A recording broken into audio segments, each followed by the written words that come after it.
নমস্কার বন্ধুরা, আজ আমি চলে এসেছি আরেকটি ভিডিও নিয়ে। আগের ভিডিওতে দেখেছিলাম আমি কিভাবে বৈদ্যনাথ ধামে এসেছিলাম, কোন হোটেলে থেকেছিলাম। তো আজ দেখাবো আমরা কিভাবে পুজো দেব। তো চলো, দেখতেই পাচ্ছ আমি লাইনে দাঁড়িয়ে পড়েছি। অনেক ভিড় হয়েছে, এতটাই ভিড় যে মোবাইল নিয়ে যে ভিডিও করব সেটাও করতে পারছিলাম না। তো আমরা আস্তে আস্তে এখান থেকে এগিয়ে চলেছি লাইন দিয়ে বাবা ধামের বা বৈদ্যনাথ ধামের উদ্দেশ্যে। এখান থেকে প্রায় 3 কিলোমিটার দূরে আমরা লাইন দিয়েছিলাম।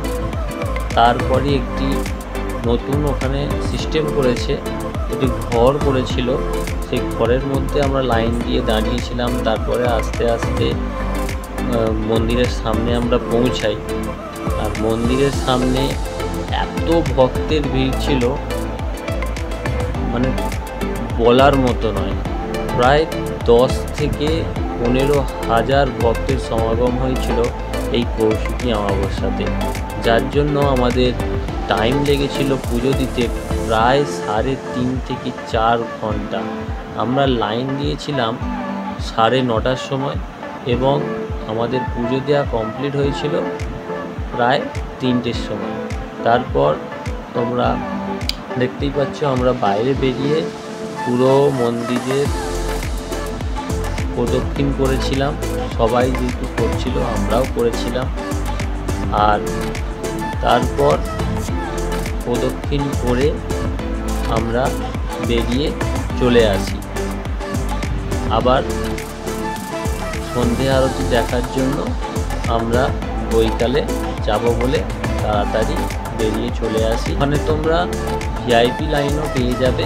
ভিআইপি লাইনের জন্য এখন 600 টাকা করে নিচ্ছে, আগে 250 টাকা করে নিত।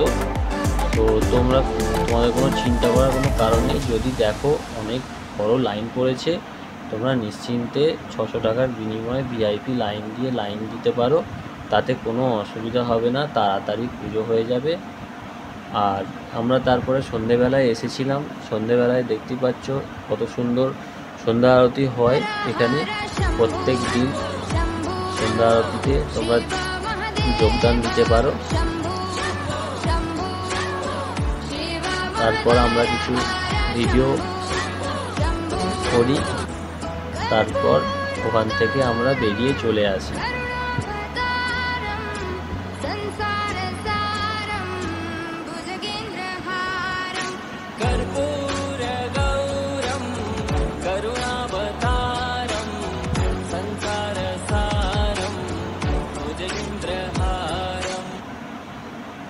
আমাদের খুব সকালে ট্রেন ছিল, তাই জন্য আমরা আর মন্দিরে বেশিক্ষণ থাকিনি। সন্ধ্যা আরতির পরেই আমরা বেরিয়ে চলে আসি।